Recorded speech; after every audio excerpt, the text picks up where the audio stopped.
We're going to talk about big data and big industry and big trains. Thanks for being here, Jamie. Happy to be here. You've had a unique career path. You started as an accountant and then became CIO at GE, and then now you're CEO of GE Transportation, running a big business. I want to talk about that path a little bit, but I want to start with the headline news recently at GE. There's going to be a leadership change. Jeff Immelt is stepping down after a long tenure. So I'm curious, John Flannery is stepping in as the new CEO. What's the new strategy going to be? And is that going to include possibly spinning off parts, or what are we going to look for at GE? Well, so first, I think we have to let John take over. Yeah. He doesn't start for a couple more weeks. But, look, the transition is really just starting. I think Jeff has had an incredible impact on the company over the last 16 years in terms of both portfolio transformation, deep investments. Our investment in digital, right? Our digital industrial strategy is something that Jeff, deeply believed and invested in. And as I think John comes in, John is super smart. He's very balanced. But he also, I think, brings a really healthy perspective on the portfolio. And I think this, idea that all of our industries in some form are sort of deeply digital over the next 10 to 20 years, and that transformation of industries really transforms what we do, right, and how we serve them. I think that notion is really pervasive. And so I think as John lays out his strategy this fall, I think that's clearly going to be a big part of it. We have a digital crowd here, obviously. I just want to get a quick show of hands. How many people think of GE as a digital company? That's pretty good. You're doing pretty well. You've been running TV ads that I mentioned that I really like the TV ads you've been running for a couple years to try to spark this idea that GE is a digital company. And there's one that I particularly like where there's a young woman who works for GE who's giving a tour, and she's explaining that GE is a digital and an industrial company. And the young guy says peanut butter and jelly, or ham and cheese, right, or nachos and karate, and it's not quite nachos and karate. But explain, what does it mean for you to be a digital and an industrial company, first of all? And are you all the way peanut butter and jelly, or are you still a little bit, nachos and karate? We're probably somewhere in the middle. It's interesting, because I think when you think about what is a digital company or what is an industrial company, it's probably sort of things quickly come to mind as to how to think about that. And I think when you start to blend those two together, it really is the physical and the digital. And when we say physical, I know Brian was up here a minute ago. In retail, it's the physical that you touch. In our world, physical is really big industrial machines and industries, right? And how does digital really transform those industries?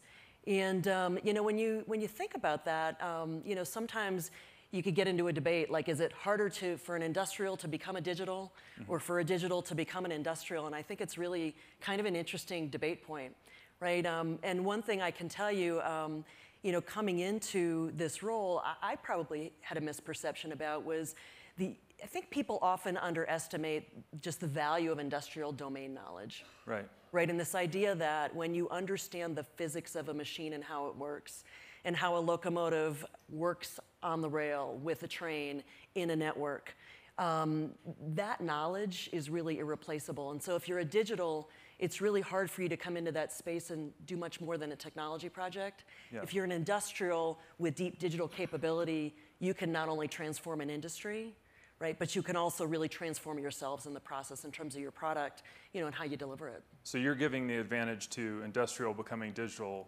rather than digital trying to be industrial. It's the vector I come from. Okay, speaking of that process, Andrew mentioned in his introduction the brilliant factory concept.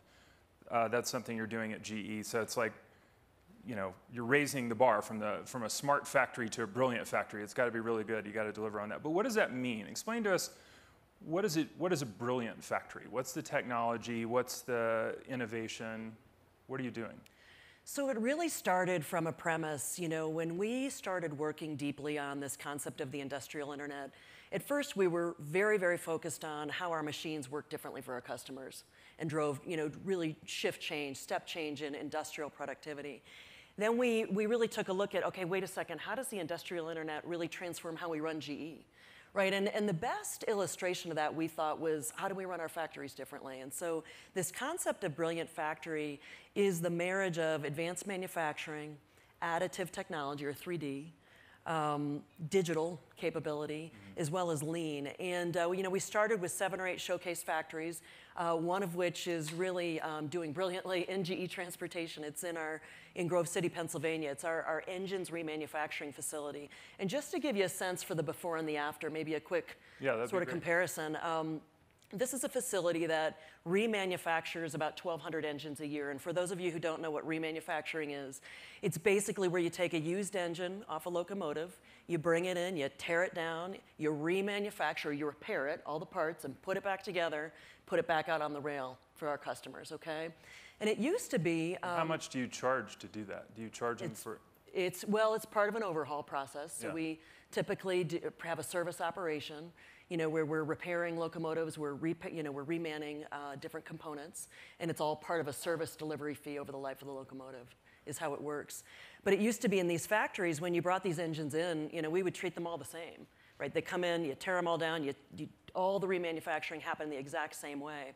Today, what we do, before that engine ever hits the shop, we know exactly the condition of every single part and component on it. And we know which ones don't have any wear and tear and they can be set aside. They don't need any work done to it. We know which ones have light work scope or heavy work scope. And so what we call conditional manufacturing, what that allows us to do is dramatically reduce cycle time. And so we're able to take, this year alone, we've taken 20% of our cycle time out of the process. And it just means we can turn that engine back around into revenue service for our customers that much faster. But it's really all about being brilliant, applying lean, and really applying advanced tools. Right. We recently polled the CEOs of the Fortune 500 on their technology priorities. Technology stood out as the issue that CEOs are most concerned with. And what are their top priorities for investment? And the top 3 were not really a surprise. Mobile, cloud computing, and artificial intelligence. How does that resonate with you, what you're doing, and how you're thinking about where to direct assets and investments? I think those are pretty pervasive. For our business, it's really pretty intensely around data, around AI, and how do you leverage those things and process automation to drive fundamental change. Inside GE, I'd say those are the 3 things. In our industries, look, I think data and AI have been around for many, many years.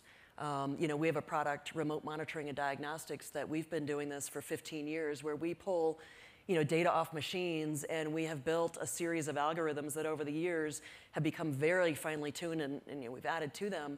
But what it basically allows us to do is monitor 17,000 locomotives for 53 customers across 23 countries and constantly know how to prevent failure and constantly know when to tell our customers how to route those trains, pull them offline for repair, or do things to run their operations better. Let's talk trains for a minute. I love trains, and I love the logistics of the whole train business. You announced last fall that you're rolling out this new rail ecosystem on this platform called Predix, like prediction, I assume. You're connecting the trains, the switches, the whole system, 21,000 GE locomotives across 50 countries. How do you do that, and how do you make money on that? And what is the value add to your customer of connecting all the trains through this process? So it starts with the locomotive itself. So these machines are big, heavy industrial machines, 440,000 pounds. Wow. And, when you really think about how a locomotive runs, it's highly technical. And there's deep embedded software that controls architecture in it. So the first premise of the digital business is you start with the computing power on the locomotive itself. And we develop software that you can install on a locomotive, and I'll give you one example. One's called Trip Optimizer, that when you install it, what it does is it constantly monitors how that locomotive is performing. It's pulling data about the train, about the track, the grade, the conditions, the weight and length of what it's pulling, and it's constantly tuning the engine as the conductor or the engineer drives the train. And so that product reduces fuel consumption by 10% through a piece of software. So that's a great example of, it's a great product, and it's also one that has just a very clear economic benefit for our customers. So there's a great value exchange there. Then you extend it to, okay, how do you think about how these trains move in the environment they're in? Railroads plan and they dispatch trains on a network, but they've got fixed infrastructure that they're running on. And so getting a train safely to its destination on time is is generally every day a pretty challenging feat because there's a lot of obstacles that crop up along the way. They may come to an intersection and one train has to take priority over another. And how do you really take data and AI to optimize in the background and always be optimizing that network and the velocity of the cargo you're carrying on that network? Are you doing it for the customer, or are you just giving them the tool? We have built software that we run in a customer's environment to do that. I see. And so it involves deep sets of data. It interfaces with their operational software. But there's a lot of AI and just sort of mathematical algorithms behind it, too. So AI is a big trend for GE Transportation, for trains. Just give everybody a quick breakdown of your business, GE Transportation, like by revenue, what are the categories of business lines? Yeah, I'd say, so first of all, we're locomotives, mining, and marine power. And it's probably 40% equipment, maybe 40 to 45% services, and then another 10 to 15% digital solutions in terms of the mix today. So the kind of thing that we were just talking about, that kind of digital solution. Yep. Let's step back and talk about you for a second. You started as an accountant, we're a partner in an accounting firm, and then you made this jump. You were chief accounting officer at GE, then you became CIO of GE. How did that happen? Why were you the right person for the job? Why did you want to do that job? And what was it like to plunge into a company that's doing this digital transformation and to jump into that, such a key role? So first, you could probably say I've always been a geek in every role I've been in, right? But the accounting to the CIO role, I think the one thing you learn when you're the controller of a big company like GE is markets and products and how you go to market and process and teams, very deeply. And you not only know where the company performs well, but you also know where it really needs some investment. And I was really excited to take the CIO job because I knew it was a role that you could have a ton of impact in. The world was shifting. Cloud computing was just coming online in really toward sort of a corporate sort of way, and corporate leverage. And that was a big theme we pushed. But I thought much more interestingly was this idea of, how do you take data AI, the industrial internet concept, and just really change our thinking inside the company? And that was, really what we did and led when I was the CIO. I think the transition to CEO has been super interesting because digital's so pervasive in these operations today. Why did you want to make that jump? I've always wanted to be an operating leader. I probably took a circuitous path to get there. But I've always been fascinated by the idea of just leading with impact, really having a vision around transforming industries and how do you do that? And it's just an interesting puzzle, and I love to lead people. Mm-hmm. So you're running a business that's close to the size of a Fortune 500 company. Andrew mentioned 10,000 employees, close to $5 billion in revenue. But what's it like? You've always wanted to do it. Now finally you're doing it on a super large scale with a lot of pressure. How do you jump in and articulate your message to 10,000 people about where you guys are going? I think a couple things. First of all, it's very gritty. Being in these industrial businesses, they could be pretty gritty. Look, the locomotives business is, I think, incredibly iconic. It's been around for more than 100 years. It's just such an iconic American industry, right? Our customers are 150 years old. And so it's very patriotic to serve them, which I think is exciting. But the other side of it is both our customers and our employees really want to hear the digital vision articulated for the industry. How will this industry transform, build the capability to help us get there? And both customers and employees want to be part of that journey. So I think what's been exciting about it is when you lay that out, it just very naturally resonates for people because they can see it in their daily lives, right? You can see the Teslaization of the car industry. You can see the Uberization, really, of taxis and commuting and how we share assets. Those same kinds of trends are coming to life in the industrial world. Are you worried about an Uber for trains? Look, trains are a very unique sort of instrument, right? I think what you're going to see, though, is that brain of the train, the digital capability becomes increasingly pervasive. And this Uberization, this idea that you both sweat your assets more and run maybe even more trains on a network to get higher velocity off your fixed investment, I think those are the kinds of plays you'll see emerge very deeply in the next 10 to 20 years. So your sales and profits were both down last year at GE Transportation. Obviously, the whole company's trying to go through this transition. What's the story? What are the challenges, and what's the growth path forward for the business as you push this forward? So the rail industry can be very cyclical, and you guys know mining's very cyclical as well. I'm the lucky person who has both right now in a down cycle. So you're right. Our revenues do tend to shift, over 5 to 7 year periods, and we're certainly in one of those right now. I think our growth spots right now are really 3 big pillars. One is international. We've got some very key strategic markets that we're really helping them build and grow their economy by investing in rail. Nigeria, Ukraine. We do a ton of work in Kazakhstan. We just launched a big deal in Egypt a couple of weeks ago.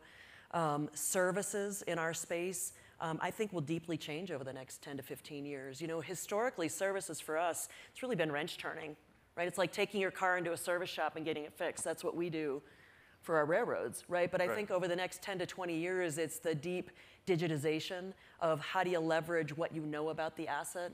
How do you make sure the materials are ready and the processes are ready to go before it ever has a problem or before it ever hits a service shop? But it's that whole, pervasive sort of integration of digital into that operation that's going to shift that. And then I think the other huge growth area is digital.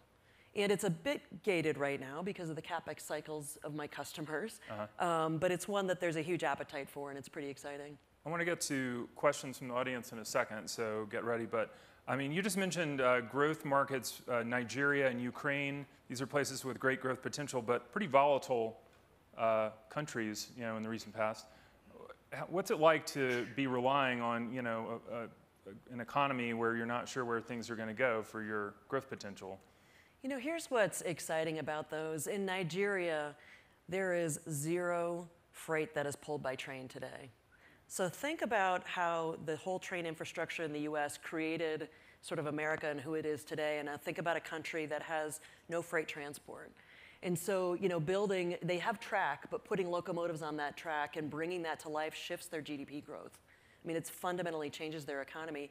Ukraine is very similar. They have not reinvested in that infrastructure in 40 years. And so by doing that now, it is going to create fundamental shifts in their GDP and allow them to unlock parts of their economy, which can really help with their reformist goals and a lot of the things they want to accomplish, as administration. So on one hand, it's not about relying on the economy. It's really about, really bringing to life opportunity. I made a joke a second ago about the Uber for trains, but I do want to ask a sort of serious question on that topic. I'm going to borrow from the brilliant Michael Schrage, who's probably in here somewhere, but I was talking with him yesterday, and it echoed another conversation I was having with somebody. But it used to be that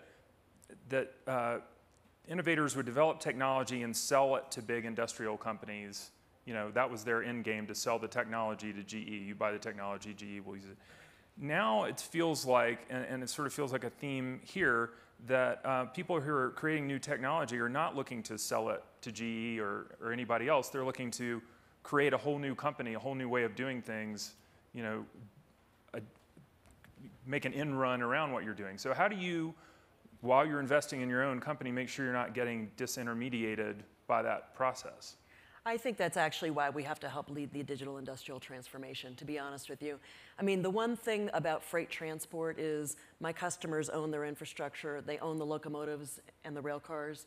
So from that perspective, it's all about how they disrupt themselves around how they run those assets and those trains differently. So I think that's a very healthy thing. But look, I want to be the person that builds that software that helps them do that. I want to be the person who takes them into that autonomous future and just competes with trucking technology in a different way.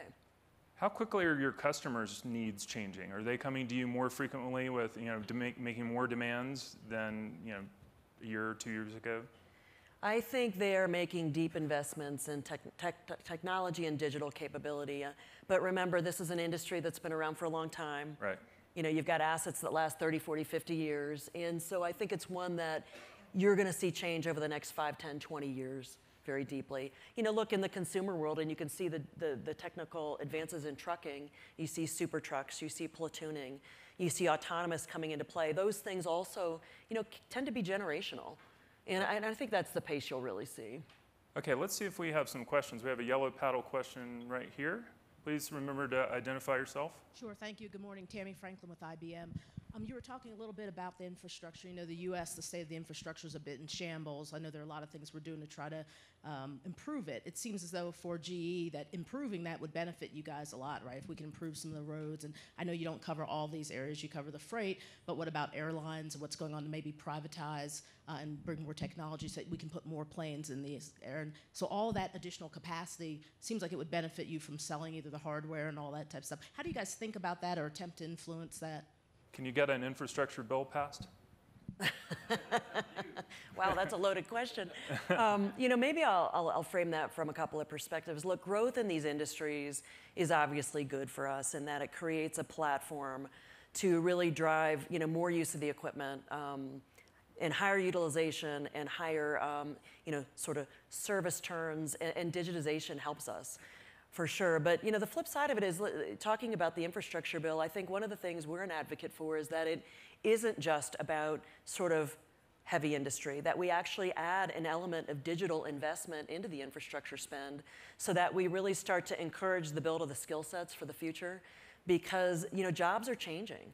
Right, and jobs of the future are going to be about the blending of the digital and the technical capability right alongside that manufacturing know-how or the wrench turning. And I think, you know, I think the government's really got to play a part in helping us shift the conversation around that. We've got a lot of questions. Let's go right to that one, and then we're going to come back over here. Anne-Marie Slaughter, CEO of New America. So I'm going to follow up on that question much more specifically. So you talked about locomotives as the iconic GE product. I spend my life on American trains, and it is the worst experience imaginable. We are behind every industrialized country and behind a couple non-industrialized countries. So specifically on that, are you investing in completely new kinds of train travel or that don't require on tracks? Or what are you going to do? Because at this point, I don't know how you make locomotives when the tracks are so terribly bad. Well, so I live in a world of freight transport, which can be really different from passenger transport. And we were having some discussions even earlier this morning about this one. You know, look, I think it doesn't matter whether you're in the US or anywhere in the world, passenger transport via locomotive is always a tough proposition. It's a break-even business at best. It's typically government funded, and it typically has just sort of choppy reinvestment cycles. And my guess is that's what you feel in your daily commute is sort of the results of that, but we're adding to your to-do list. You got to get an infrastructure bill passed. Right. You got to fix Penn Station. Got a lot of work to do with the government. Fix Penn Station is high on the New Yorkers' priority. All right, let's go right here. Ashil Garg with Foundation Capital. You talked a lot about sort of the progress you've made around data and AI, and clearly there's some very impressive progress has been made. But at the same time, all of the things that you talk about, at least from a Silicon Valley perspective, seem very incremental. And I'd love to get a sense of how are you sort of radically changing the economics of freight transportation? I mean, why should locomotives cost what they do? Why shouldn't they cost 1/10, not 10% less of what they do? So I think in the industrial world, there's a couple of things. There are technologies out there that I think are 20, 30 years away that could fundamentally disrupt. But if you think about the base investment you have in the industries today, huge investments in infrastructure, track, bridges, locomotives, cars, that, you know, to really drive change along the way, it does tend to be more incremental than it is sort of overnight, because the economics behind it, right? You have to have an incredibly disruptive value proposition, you know, as you say, to really shift something overnight like that. And so when we think about autonomous train, when we think about hybridization of freight locomotives and of, you know, just driving in general, when you think about just the massive ability to leverage, you know, AI and data to shift things, those builds and how you bring them online takes time and tends to be phased.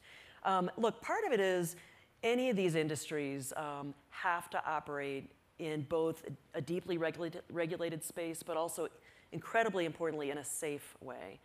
You know, you have to run a railroad safely. You have to run a power plant safely. And, you know, those kinds of changes tend to be something that have to be paced and phased and ensure they're done the right way. Okay, we have more questions in the audience. I have more questions, but we don't have more time. But I think we've gotten a great picture of the transformation that you're going through at GE Transportation. And please join me in thanking Jamie Miller. Thank you. Thanks, Jamie. Okay, thanks.